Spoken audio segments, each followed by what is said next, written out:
anak ini polos banget, anak ini tuh banyak menangis karena keluarga gitu loh Bang Ali. Biar ini kuat sebagai laki-laki ya, dia ditampar sama tulangnya, dia nggak masalah. Terus kemudian dia diancam bla bla nggak masalah karena dia juga bukan orang maksudnya dia bukan orang pengangguran ya, dia punya pekerjaan, punya usaha gitu loh. Dan dia juga masalah uang dia tidak tidak khawatir dengan dirinya sendiri.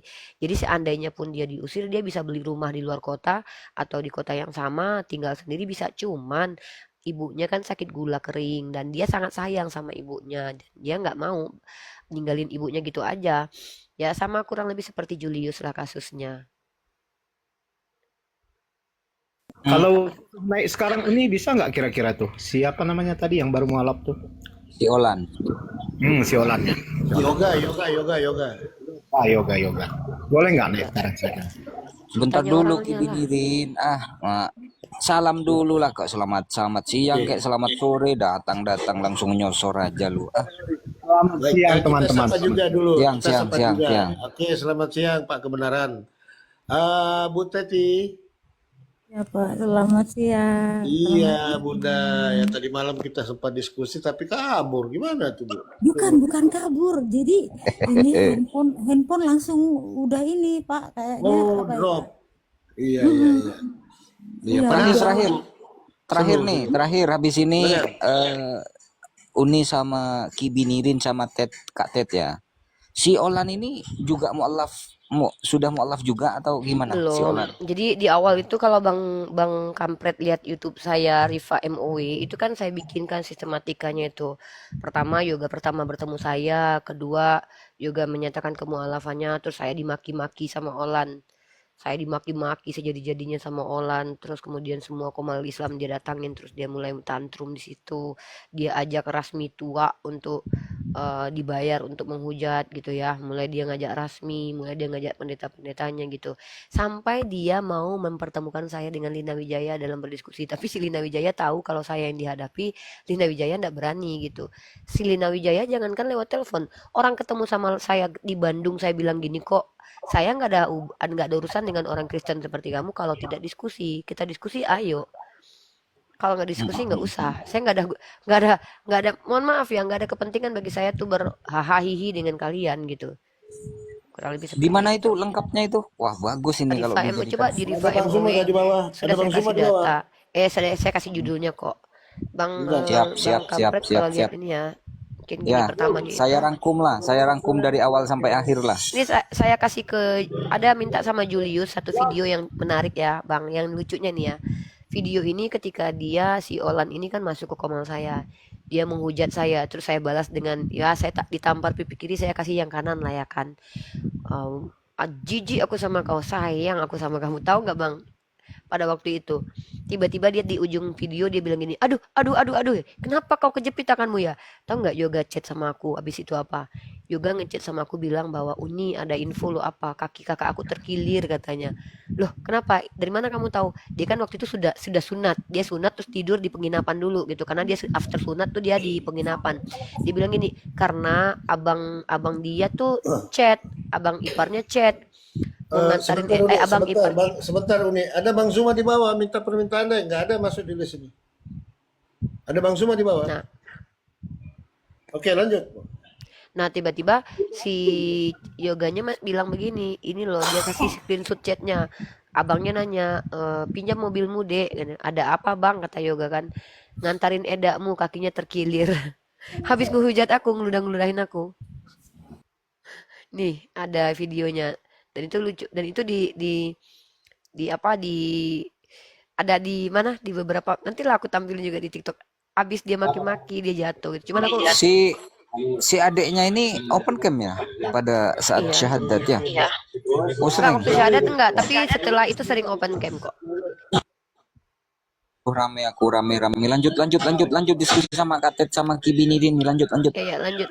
Bang Palopo diatur aja, aku menjawab dan ini aja, aku sambil nyatat-nyatat materi. Ambil alih aja Bang Palopo. Atur aja Bang. Siapa yang mau bertanya? Ya loh yang Saya kasih. tanya, saya ulang Tetapi ya, saya ulang situasi bahasa saya ini pelan-pelan. Bang, bukan karena saya hukum pelan-pelan. Taurat, tetapi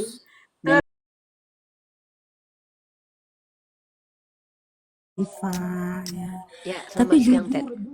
jujur hari ini aku nggak bisa gitu loh. Persiapan nanti jam 1 udah ada di gereja. Next time aja ya.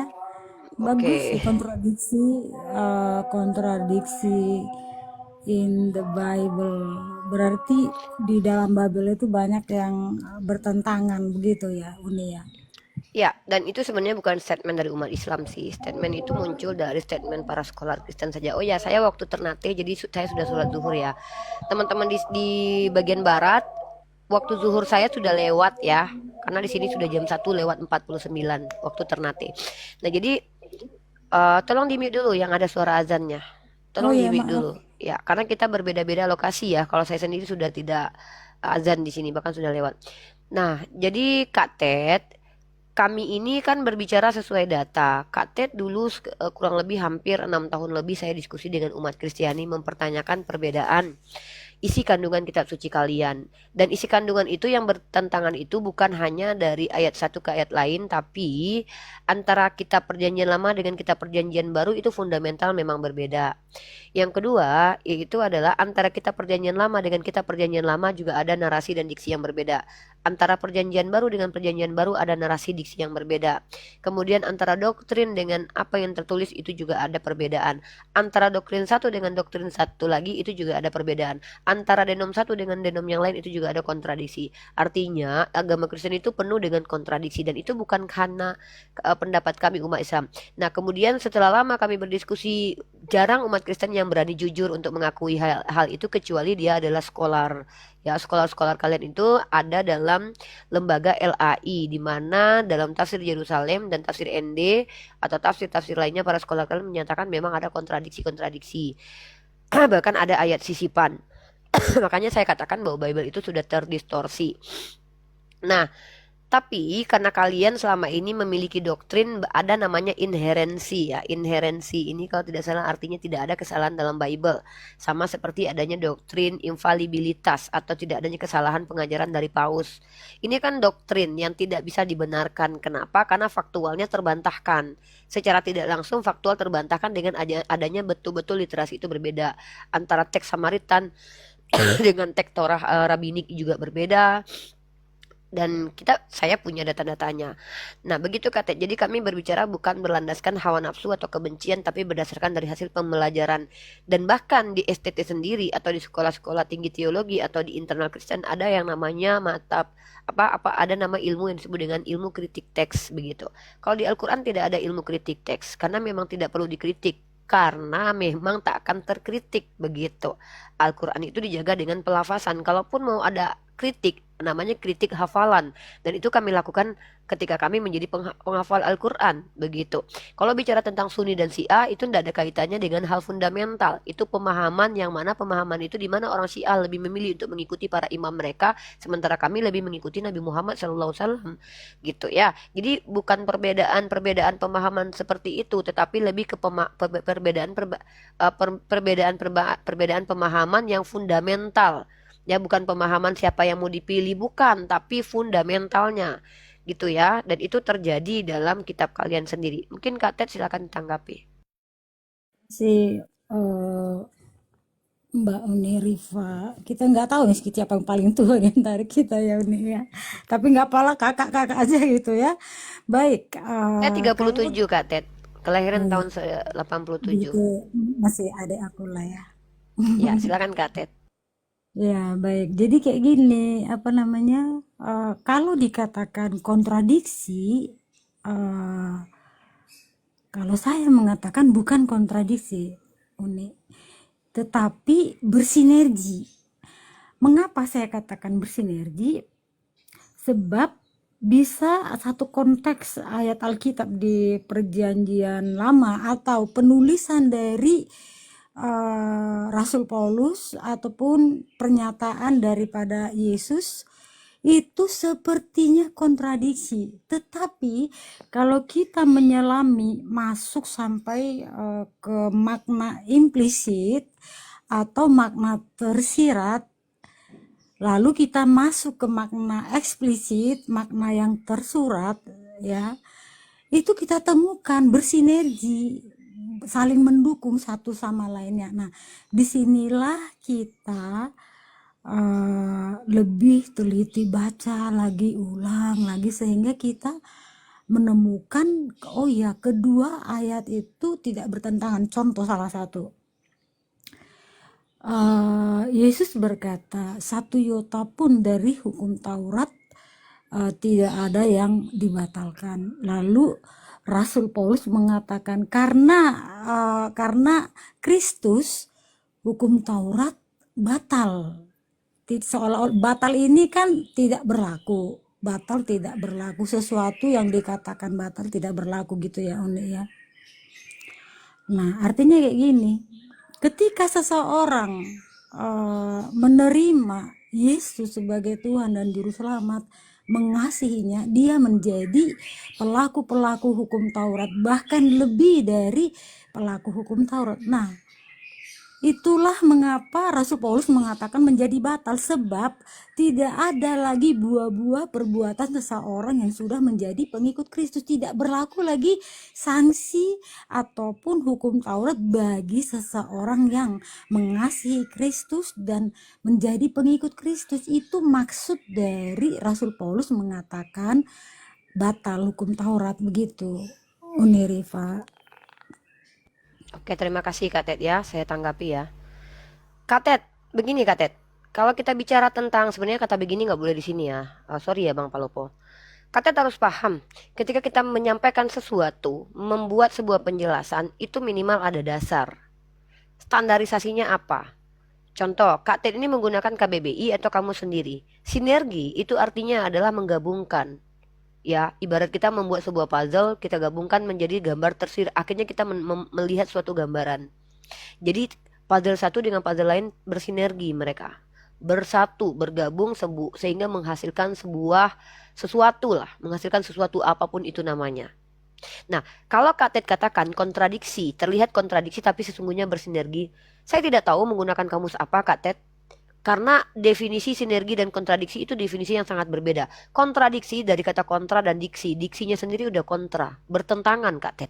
Bertentangan itu sesuatu yang bertentangan sulit untuk digabungkan, bahkan tidak bisa digabungkan. Contoh, apakah api dengan air itu bisa digabungkan? Menghasilkan sinergi? Atau apa yang mau digabungkan yang menghasilkan sesuatu? Kalau Kak Ted katakan ayat satu dengan ayat lain itu bersinergi, mari kita bahas menggunakan tekstual, jangan menggunakan asumsi liar. Itu namanya sedang membenarkan apa yang dianggap benar, dan kami tidak masalah dengan itu. Itu termasuk dalam doktrin. Doktrin itu kebenaran yang dianggap benar yang tidak perlu diuji. Tidak diuji tapi sudah dikatakan benar. Tapi yang namanya saintifik diuji dulu kebenarannya, mendapatkan teori tidak mampu dibantah, kemudian menjadi hukum, menjadi menjadi sebuah fakta dan bukti-buktinya telah akurat, maka itu menjadi kebenaran. Karena kebenaran sendiri artinya adalah adanya koherensi, adanya kesesuaian antara apa yang diucapkan, apa yang dikatakan itu dengan realitas, terbukti. Intinya begitu ya, terbukti. Nah, faktanya Kak Ted, apa yang Kak Ted katakan itu terbantahkan, bersinergi. Bagaimana mungkin Kak Ted bisa menjelaskan bersinergi antara satu ayat dengan ayat lain yang jelas kontradiksi? Mari kita bahas. Saya kasih contoh. Contohnya sudah diambil oleh Natalie dan ini masih sampai sekarang masih jadi perdebatan, bahkan di internal Kristen sendiri. Kak Ted, coba saya minta tunjukkan sinerginya di mana. Jelaskan kepada saya menggunakan literasi. Ya. Bagaimana mungkin Kak Ted mau mensinergikan antara 2 Samuel pasal ke-24 nomor 1 ini, di mana di sini dikatakan bahwa yang murka adalah Tuhan, yang menghasut adalah Tuhan. Tapi kalau kita lihat dalam Tawarik, yang menghasut adalah iblis. Bersinergi mana? Maksudnya iblis dengan Tuhan berkolaborasi gitu Kak Ted. Saya nggak paham nih. Coba Kak Ted jelaskan sinerginya. Di sini dikatakan bahwa iblis bangkit melawan Israel dan ia membujuk. Tapi di ayat 2 Samuel 2:41 di sini Tuhan yang murka dan menghasut atau menghasut Daud. Sementara membujuk di sini adalah iblis. Maksud sinergi di sini apakah Tuhan sedang bekerja sama dengan iblis begitu, atau apakah Tuhan berubah menyamar menjadi iblis seperti Tuhan menyamar menjadi manusia? Saya tidak paham. Tolong jelaskan untuk konteks ayat ini bersinerginya antara Tuhan dan iblis, Kak Ted, biar saya paham maksudnya. Oke, baik. Silakan, Kak Ted. Kalau antara kedua ayat yang Uni Rifa bacakan barusan itu tidak ada sinergi, dan itulah fakta keadaan sesungguhnya begitu. Namun di konteks-konteks lain itu ada Oh, yang kalau itu bersinergi. bukan sinergi. Itu tidak bersinergi, Uni, tidak ada Tapi bisa bersinergi. nggak dikatakan itu kontradiksi?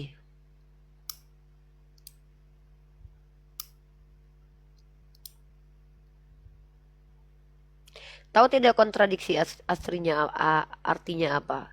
Diksinya kontra. Antara Tuhan dengan iblis itu tidak mungkin sama, selaras. Mereka kontra. Tuhan representasi semua segala satu kebenaran dan kebaikan. Iblis representasi semua kejahatan dan ketidakbaikan. Tiba-tiba ada dua ayat yang menjelaskan, menceritakan, dan Kak Ted turun dan saya ditinggalkan begitu saja. Betapa tidak nyamannya diskusi dengan kalian. Kalian selalu begitu. Giliran saya ingin mendapatkan poinnya, kalian turun. Sangat tidak menyenangkan sekali. Iya nih, Ya. karena gini nih, Anda menghubungkan dua ayat yang memang tidak bersinergi gitu. Jadi Anda mencari hubungan antara dua ayat yang memang tidak ada hubungannya sama Siapa sekali. yang sedang mencari hubungan yang mengatakan ayat satu dengan ayat lain bersinergi? Itu Ted. Saya hanya membantah argumentasi dari Ted yang mengatakan yang ayat-ayat kontradiksi dalam Bible itu bersinergi. Saya tunjukkan satu contoh.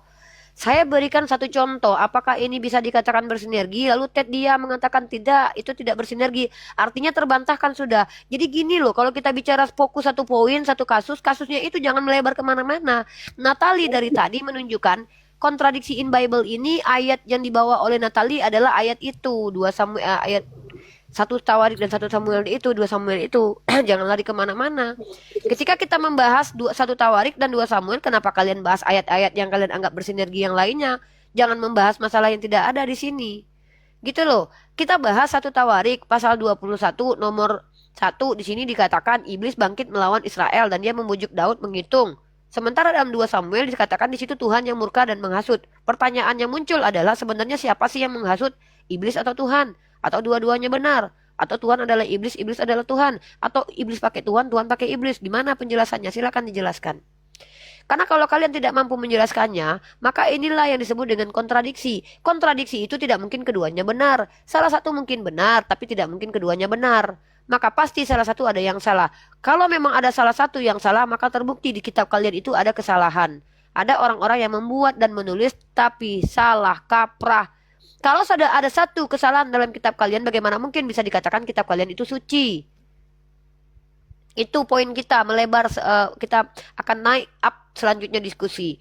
Ya, karena bagi kami umat Islam ada parameter tentang kenapa kitab itu dikatakan suci. Kalau tidak punya parameter, maka apa bedanya Quran dengan Al-Quran?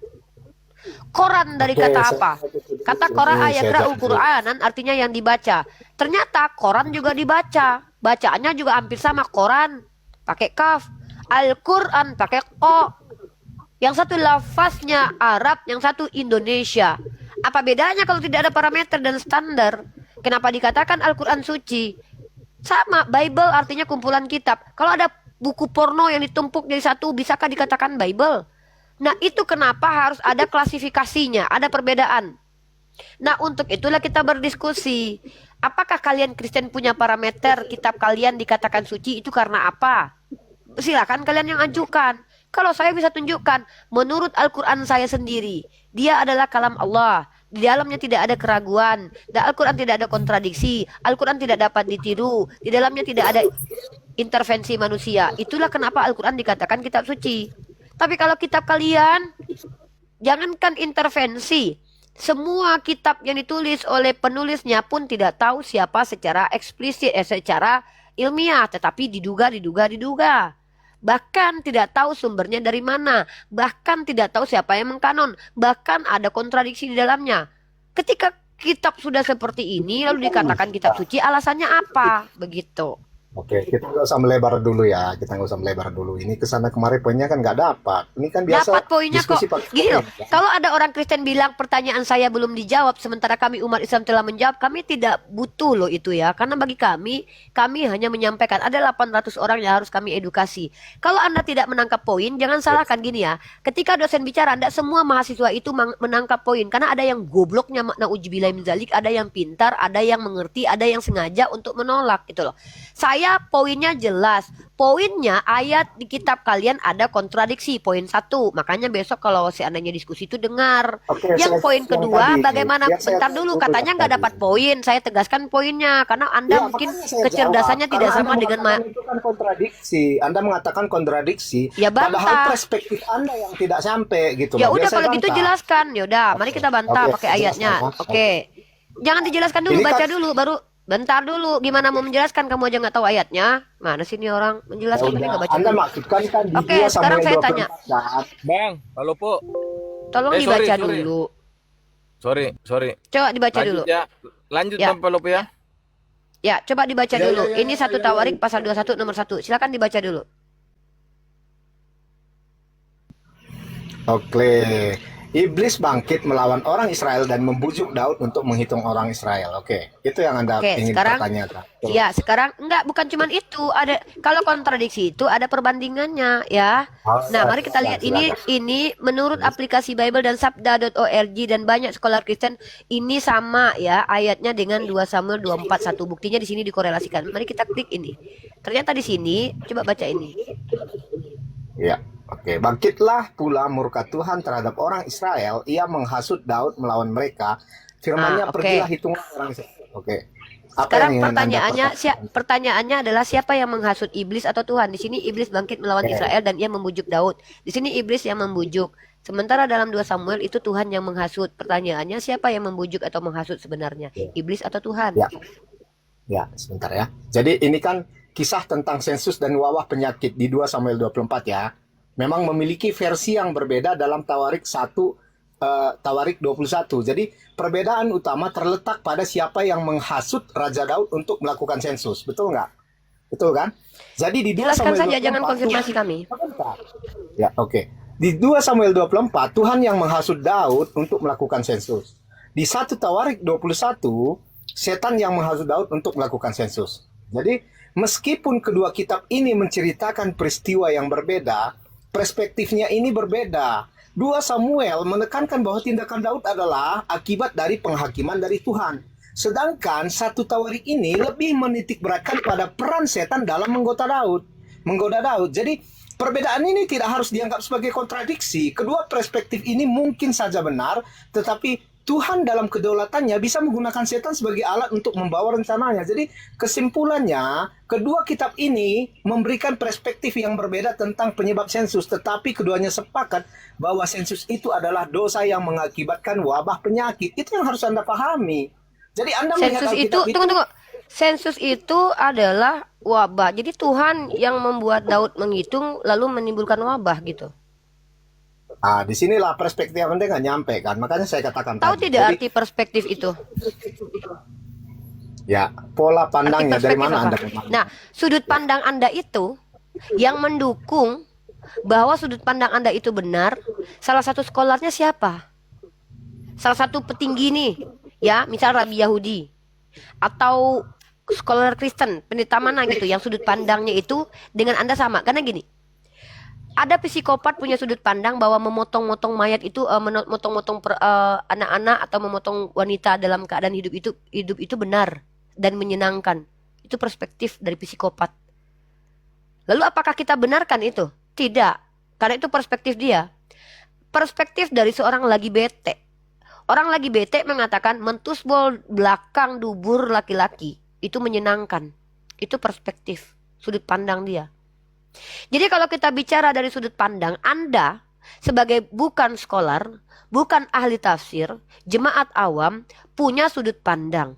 Pertanyaan saya, ada nggak orang yang menjadi ahli, scholar, mengatakan antara kitab Tawarikh dengan Samuel ini itu adalah perspektif yang berbeda, bukan kontradiksi? Silahkan dijawab, sebutkan namanya, biar saya cross check. Saya ingin tahu bagaimana tingkat intelektualitas kalian sebagai umat Kristen memandang dua ayat yang jelas-jelas diksinya kontras ini. Yang satu mengatakan iblis, yang satu mengatakan Tuhan. Lalu kalian katakan sudut pandang mereka berbeda. Dari mana Anda tahu kalau sudut pandang penulis kitab Samuel dan penulis kitab Tawarik itu berbeda? Sementara tahu tidak Anda siapa penulis kitab Samuel dan penulis kitab Tawarik? Ya, kalau kita bicara sudut pandang, kita harus tahu dulu siapakah orang yang menulis ini, baru Anda bisa. Bagaimana Anda bisa menilai sudut pandang antara penulis Samuel dengan penulis Tawarik sementara Anda tidak tahu siapa penulisnya? Saya misalkannya menceritakan terkait tentang sudut pandang Ibnu Mas'ud dengan Ubay bin Ka'ab itu berbeda. Saya akan mempelajari karakteristik Ubay bin Ka'ab dan Ibnu Mas'ud. Contoh, Ibnu Mas'ud itu adalah orang yang sudah berumur. Ubay bin Ka'ab, Zaid bin Sabit lebih muda. Maka secara psikologi mereka bisa punya sudut pandang yang berbeda. Karena apa? Gejala emosionalnya bisa dibaca. Yang lebih tua lebih emosional, lebih ego misalkannya. Maka terjadi pertikaian antara Ibnu Mas'ud dengan Zaid bin Sabit. Saya bisa mempelajari sudut pandang mereka. Anda mengatakan sudut pandang penulis kitab Samuel dan sudut pandang Tawarik itu berbeda. Bisa tidak Anda tunjukkan analisanya kepada saya secara ilmiah bahwa penulis kitab Tawarik dan 2 Samuel itu betul-betul sudut pandangnya yang berbeda, bukan mereka salah kutip, salah mendengarkan atau gabrul dalam menulis kitab suci? Silakan dijawab. Oke, ini penulis kitab Tawarik dan kitab Samuel ini berbeda ya. Jadi penulis kitab Samuel dan Tawarik tidak disebutkan secara eksplisit dalam Alkitab. Wait, stop. Jangan dipotong Stop. dulu. Jangan dipotong Harus dulu dipotong. dong. Itu yang Anda saya ngomong, butuhkan. saya dengarkan. Giliran saya yang Oke, ngomong, Anda dengarkan silakan. dulu. Enggak, saya Oke. cuma mau menyampaikan. Teman-teman, saya mau mendengarkan. Silakan diulangi siapa penulis kitab Tawarik dan Samuel. Oke. Namun berdasarkan tradisi Yahudi dan No, analisis dulu. Siapa penulisnya? Penulisnya dulu. Penulisnya. penulis kitab kitab Samuel itu berdasarkan sesuai dengan nama yang tertulis di situ, Samuel. Sedangkan kitab Siapa? penulis Tawarik, Samuel? ya Samuel. Bisa tunjukkan data tidak ada satu scholar Kristen yang mengatakan penulis kitab Samuel adalah Samuel? Jadi kalau Tawarik itu ditulis oleh Ezra, itu Ya, tolong analisisnya tunjukkan data. apa, kan gitu. Aduh, datanya dong. Sekarang gini Uni, sekarang gini. Oh my Kita ini God. hearing ya. Anda Aduh, kalau Bang mengira kitab Palopo, maaf Anda, ya, saya nggak mau downgrade. Kalau mendapatkan asumsi liar, Bang, mending saya ngomong sama orang-orang di luar sana yang jelas-jelas mereka juga sekolah teologi walaupun asumsi, tapi masih mending mereka kuliah. Tapi kalau saya nggak tahu kredibilitas seseorang, terus saya mendengarkan asumsi nggak pakai data, Bang Palopo gimana dong, Bang Palopo? Apakah saya tidak membiarkan Uni dunia ini memang kacau suka balau? mendiskreditkan orang. Kacau. Menganggap orang Bukan itu mendiskreditkan, lebih saya itu jujur orangnya. Saya seorang mahasiswi ya. Saya seorang pelajar, yang saya butuhkan itu adalah ilmu pengetahuan, bukan asumsi liar. Ya, Karena sekarang jangankan Anda, dosen saya aja bisa saya debat kalau mereka tidak bicara sesuai dengan data dan fakta. Sekarang Anda kan mengorek siapa penulis kitab Samuel dan kitab penulis. Iya, saya butuh data, Pak, Oke. bukan butuh asumsi Sekarang liar Anda. sendiri, penulis kitab Anda, coba Anda tampilkan datanya. Oke, saya tunjukkan Oke, datanya, Zaid. silakan Oke. tunjukkan data. Tapi ketika saya tunjukkan data dan Anda kemudian saya tuntut menunjukkan data siapa penulis kitab Samuel dan penulis kitab Ezra, kalau Anda tidak mampu, tolong Anda klarifikasikan ke seluruh alam kalau Anda bodoh ya, bilang begitu ya.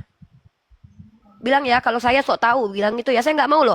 Saya ngambil data, tapi nggak ada gunanya buat saya dan Anda gitu. Ini saya kasih data penulis Al-Quran adalah Zaid bin Sabit ya. Dan tolong Anda sampaikan ke publik kalau Anda tidak mampu menunjukkan data, Anda akui kalau saya gabrul dan sok tahu, bilang ya. Saya nggak mau dong kalau saya seandainya, ini saya capek-capek buka laptop nih. Anda lihat dong nih, perhatikan loh, saya loh yang laptopnya udah saya matikan dan saya hidupkan kembali nih. Demi perjuangan saya memuaskan keinginan Anda. Padahal saya lebih dulu minta data daripada Anda. Anda nggak kasih. Tiba-tiba Anda loncat ke saya untuk minta saya data. Padahal data penulis Al-Quran itu udah berkali-kali saya kasih tahu loh.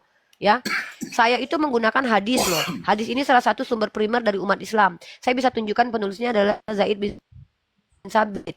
Nah, jadi ketika saya minta data ke Anda tidak tunjukkan. Anda minta data ke saya tunjukkan. Saya dapat apa? Coba, saya dapat apa? Bisa nggak Anda tunjukkan ke saya data? Bisa nggak? Kalau Saya nggak dapat apa-apa kok. Loh, kok kalau kita, ini gimana nih sebenarnya ini? Saya kok buang-buang waktu ya di sini ya? Kalau kita, Saya kenapa buang-buang sebentar, waktu? sebentar. Kalau Anda mau membuktikan data yang Anda Saya tidak mau tampilkan- membuktikan. Saya minta bukti dari Anda bahwa apa yang Anda sampaikan itu ada Mau literasinya. tampilkan di sini kalau tidak mau membuktikan. Saya minta kepada Jadi Anda Anda menunjukkan literasi itu apa? bahwa penulis kitab Tawarik adalah Ezra. Penulis kitab Samuel adalah Samuel. Iya, betul. Tunjukkan kepada saya buktinya. Ya mana datanya dulu? Kita sama-sama buka data. Saya buka data, Anda buka data. Oke, Enak sekarang Anda saja. tunjukkan ya. Anda tuduh saya Penulis Iya, Sebentar. sama-sama, Ini sama-sama. Anda sebutkan siapa penulisnya, oke? Zaid bin Al-Fatihah. Sabit, Zaid bin Di Sabit. mana datanya? Anda sekarang Ada dalam literasi hadis. Anda Ini di saya, mana? loh, kok ini saya lagi buka loh. Minimal saya ada usaha loh Oke, buka. saya sudah buka Ini saya ya. buka ini hadis Anda mana? Anda mana? Tunjukkan juga. Lagi, dari Iya. hadis lagi Loh, data Anda. loh, Jadi hadis itu apa? Loh, hadis apa coba? hadis itu Hadis ini kalau kita apa? korek lagi 200 tahun setelah kematian Nabi Anda kalau kita korek Lah, hadis. Anda yang tidak punya data mengkritisi hadis saya, Anda sehat nggak sih? Ya, sekarang Anda saya tidak punya apa-apa lalu membuktikan mengkritisi hadis Al-Quran, saya. membuktikan penulis Al-Quran dari data internal ini Anda apa ini? Al-Quran Coba itu sebutkan datanya itu Loh, dari ini eksternal kenapa? dong. Bang Palopo, saya enggak mau lomba bodoh-bodohan Bang Palopo. Bang Palopo, maaf kalau saya lomba masuk, bodoh-bodohan Mas. saya enggak mau Oke, ya. izin sedikit. Saya enggak Jadi mau gini, lomba jadi bodoh-bodohan gini. ya. Dia aja menang. Ya, Kalau lomba bodoh-bodohan oke. dia menang. Baik. Jadi begini, apapun data yang dibawa oleh Uni maupun itu hadis, apa itu kan ada. Ada ya, ada tesisnya. Nah, tolong Pak kebenaran bantah bahwa oh itu salah loh, ini datanya gitu loh. Silakan Uni. Nih, ini hadis. Hadis ini adalah literasi. Coba tunjukkan kepada saya satu skolar baik Kristen atau Islam yang mengatakan hadis bukan literasi, bukan data. Ini hadis, ijma para ulama kami mengatakan ini sahih. Aku menulis ayat ke dalam suhuf. Ini adalah pernyataan dari Zaid bin Sabit. Sekarang saya minta, mana data kalau Samuel yang menulis kitab Samuel, Ezra yang menulis kitab Tawarik. Ini Sahih Bukhari nomor 2596.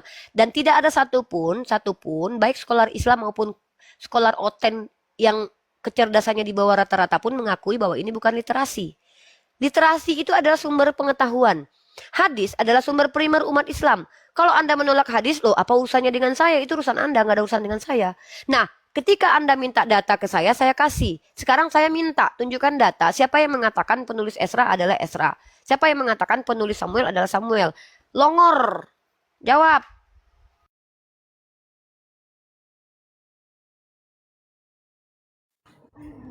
Nah, silakan Pak kebenaran, silakan. Assalamualaikum warahmatullahi Waalaikumsalam. wabarakatuh. Oke, kita sapa dulu. Mungkin Pak kebenaran lagi cari data kali ya. Pak Layan, selamat siang Pak Layan Kristen Muslim Pak.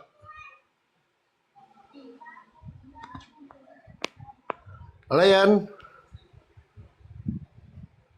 Wah, macet.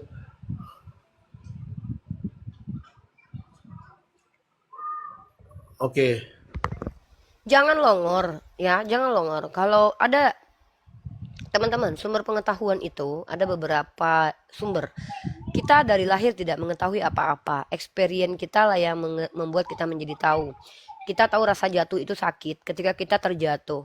Kita tahu kita akan terbakar kalau kena api karena kita mungkin melihat sesuatu terbakar. Tidak perlu membakar diri untuk membuktikan api itu panas. Ya cukup kita dekati saja, ya, sudah tahu kalau itu panas. Jadi kita berpikir, kognitif kita berpikir, oh sedangkan didekati saja sudah panas, apalagi kalau kita kena bakar. Itu namanya apa? Itu namanya rasional. Kita sedang mempertimbangkan dalam kognitif kita, oh kalau begini jadi begini ya. Nah kita punya common sense, ya kita punya keahlian itu dari lahir, natur kita ada di situ. Lalu ketika kita sedang berdiskusi, kita tidak membawa data. Pertanyaannya dari mana dasar pengetahuan kita? Kalau saya umat Islam, saya adalah umat yang diperintahkan untuk menyampaikan sesuatu menggunakan pengetahuan tersebut, ilmu pengetahuan, bukan asumsi liar atau kesoktahuan. Kalau tidak ada datanya, tidak ada sumbernya, lalu tiba-tiba kita mengklaim, itu namanya kita sok tahu, bukan tahu tapi sok tahu, dan itu berbahaya buat peradaban. Apa yang terjadi kepada peradaban kalau ini dibiarkan? Penyesatan berjamaah akan terjadi kalau kita bicara tanpa data. Ini akan menjadi doktrin berkepanjangan. Apa itu doktrin? Kebenaran yang dianggap benar. Kebenaran yang dianggap benar ya. Kebenaran yang dianggap benar. Sesuatu yang dianggap benar, sesuatu yang dianggap benar.